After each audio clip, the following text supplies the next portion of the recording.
Quero falar agora sobre o Corinthians, que chegou a 8 patrocínios em seu uniforme. Parece bom, mas poderia ser melhor. O Corinthians tem 7 patrocínios na camisa, além do acordo com a Nike de fornecimento de material esportivo. Importante registrar que no primeiro semestre, o Corinthians ficou 4 milhões de reais abaixo daquilo que havia orçado de faturamento com patrocínio, mesmo com um acordo da Esportes da Sorte, que lhe garante 103 milhões de reais. Hoje o Corinthians tem patrocínio master da Esportes da Sorte, o Banco BMG nas mangas, a Easy Seguros nas costas, na parte superior, no ombro direito o Zé Delivery, no ombro esquerdo a Frimeza. Essa é a mais nova parceria do Corinthians, inclusive fez sua estreia na partida contra o Atlético Paranaense na quarta-feira. Outros patrocínios do Corinthians: na barra traseira da camisa a Elétrica, na parte traseira do calção a Unicesumar. Timão que perdeu recentemente 2 patrocínios da Epigás e também do Viva Sorte.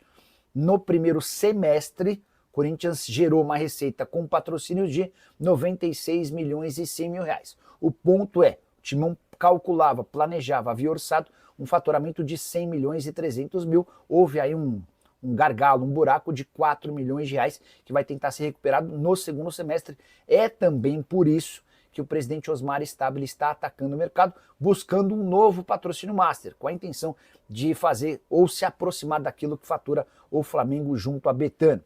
Só para arrematar em relação a patrocínio, só registrar que esses 96 milhões de reais fizeram dos patrocínios a segunda maior fonte de receita do Corinthians na primeira parte do ano. Somente direitos de transmissão, com 174 milhões de reais, asseguraram mais dinheiro.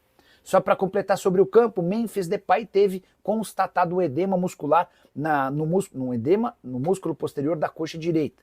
Ele passou por exames depois de sair reclamando no intervalo, pouco antes do intervalo do jogo contra o Atlético Paranaense, já iniciou um trabalho de fisioterapia e não há divulgação sobre quanto tempo o holandês ficará de fora. Bora fechar o vídeo para falar sobre Guinegão, a nova sensação do Corinthians. E se alguém ainda tinha dúvida do talento do atacante de 18 anos de idade, acho que essa dúvida foi por espaço, com um gol e uma linda assistência na vitória do Corinthians por 2-0 contra o Atlético Paranaense, que assegurou o Timão nas semifinais da Copa do Brasil. O Guinegão tem 4 gols e uma assistência dos últimos 5 jogos do Corinthians. Em todas as partidas em que ele foi titular, com exceção ao Palmeiras, sempre deixou boa impressão. Tudo isso com apenas 18 anos de idade e um salário de 70 mil reais por mês. Curiosidade é que 2 semanas atrás ele ainda ganhava 20 mil mensais. Houve um reajuste salarial e hoje ele ganha 70 mil. Bem pouco perto de outros atacantes do Corinthians. Memphis Depay, por exemplo, que custa 6 milhões de reais por mês ao Corinthians. O Memphis precisa de pouco mais de 7 horas para receber o salário de um mês inteiro do Guinegão. É bem verdade, são realidades completamente diferentes. Alguém começando sua carreira e outro super importante, maior ídolo e artilheiro da história, maior artilheiro da história do futebol holandês, não é o maior ídolo não. Mas a verdade é que hoje a realidade entre eles é muito diferente. Sobre o Guinegão ainda, jogador que quase se mudou na metade do ano para o Montpellier da França sem nenhum custo. A proposta que o Augusto Melo diz ter recebido era de um empréstimo gratuito por uma temporada. Se o Montpellier quisesse ficar com o jogador, pagaria 12 milhões de euros, se não o devolveria, mas ficaria com um percentual de uma venda futura. Era óbvio que o Corinthians não aceitaria essa proposta.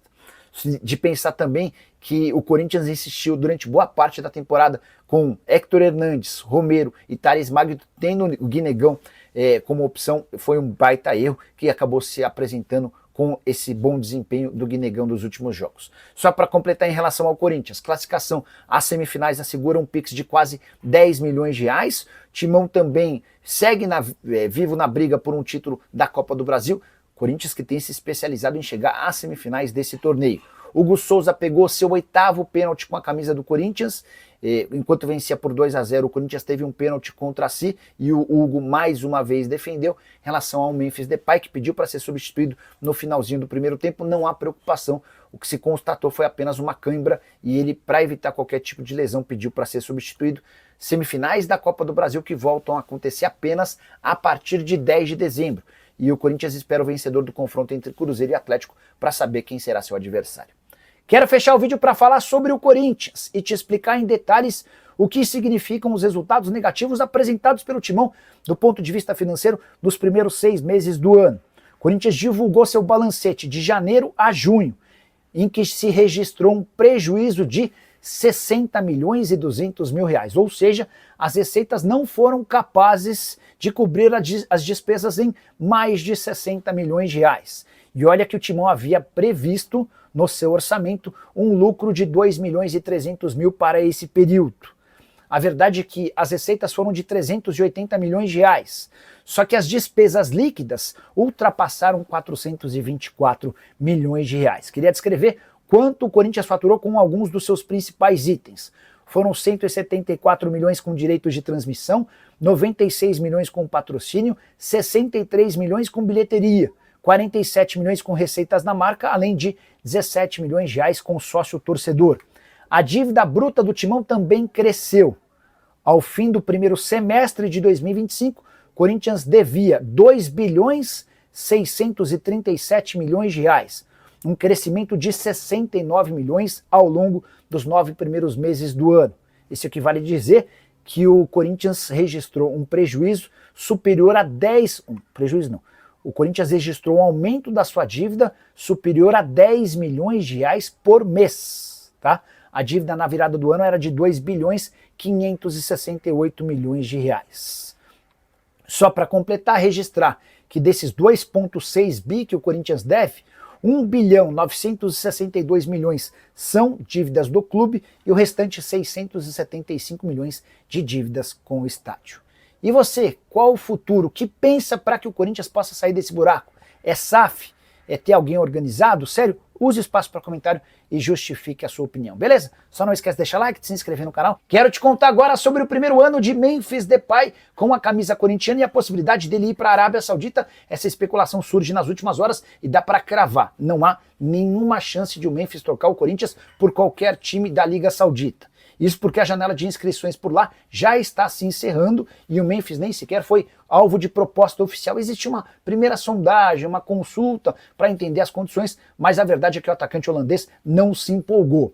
Existiu o interesse do Corinthians em negociar o Memphis e do Memphis em sair desde que surgisse uma proposta interessante. O problema é que ele custa 6 milhões de reais por mês e poucos mercados são capazes de pagar tamanha grana. E para o Memphis sair para qualquer mercado, ele não tem interesse. Só para completar, registrar sobre o primeiro ano de Memphis Depay com a camisa alvinegra, 51 jogos, sendo 41 como titular. Ele fez 29 participações em gol, com 15 gols e 4 assistências, título do Campeonato Paulista, mais 2 semifinais. Contei para vocês que ele custa 6 milhões de reais por mês, certo? Dessa maneira dá para dizer que o Corinthians já gastou 78 milhões de reais entre salários, imagem e benefícios. Ainda deve ao atleta mais 16 milhões de reais em bônus. Para ser mais preciso, são 13 milhões em bônus, outros 3 já foram pagos. Num total de 94 milhões, esse foi o custo do Memphis em sua primeira temporada. Uso o espaço para comentário para dar uma nota de 0 a 10 para a passagem de Memphis até aqui. Eu daria nota 7. Acho que dentro de campo vai bem, mas pelo que ele entrega, esperava mais resultado. Quero falar agora sobre o Corinthians, que perdeu mais uma fatia dos direitos econômicos em cima de Yuri Alberto. Bora te explicar essa história. Quando o Yuri é contratado, você lembra, o Corinthians fica com 50% dos direitos econômicos, os outros 50% seguem com o Zenit, clube que detinha os direitos econômicos dos jogadores, certo? Beleza? Mas uma outra descoberta envolvendo o ex-presidente do Duílio Monteiro Alves diminui a possibilidade de faturamento do Corinthians, no caso específico do Yuri Alberto. Timão não terá 50%, mas um valor inferior a esse, tudo porque o Duílio Monteiro Alves combinou com o André Cury que vai repassar 10% da parte a que o Timão tem direito para o empresário, caso ele traga a proposta. Então vamos imaginar que em 6 meses o Yuri Alberto vai jogar na Roma, como aconteceu recentemente uma proposta. E essa oferta foi trazida pelo André Cury, que é o representante do jogador. O Corinthians ficaria, vamos imaginar que o valor da negociação seja de 100 milhões de reais, é só um valor de exemplo, tá? Até porque para negociá-lo, certamente o Corinthians vai exigir cifras maiores. Mas só a título de esclarecimento. Proposta de 100 milhões de reais, o Corinthians tem 50% dos direitos econômicos, ou seja, fica com 50 milhões de reais. Em cima dos seus 50 milhões, o Corinthians desconta 10% e repassa para o André Cury, sobrariam, em vez de 50, 45 milhões de reais. Duílio Monteiro Alves foi perguntado sobre o porquê de ter cedido esses 10%. Ele falou que quando se contrata um jogador grande, do tamanho do Yuri Alberto, há necessidade de fazer concessões. É só importante lembrar que o Corinthians, na oportunidade, já havia feito todas as concessões do mundo ao Zenit, cedendo 5 jogadores diferentes. Um desses atletas, o Pedro, que recentemente foi alvo de uma proposta do Al Ittihad da Arábia Saudita no valor de 35 milhões de euros. Só para completar, registrar também que a Comissão de Ética do Corinthians recomendou o afastamento temporário de 13 conselheiros, incluindo Augusto Melo, tudo por causa daquela invasão absolutamente ridícula no dia 31 de maio no Parque São Jorge. A ideia e a recomendação é de uma suspensão por 60 dias até a conclusão do processo dessa invasão. E você, o que pensa sobre tudo que eu contei? Não esquece de deixar like, de se inscrever no canal. Fala pessoal, estamos aí com atualizações importantes do Corinthians. Se inscreva e ative o sininho para receber mais atualizações do Timão.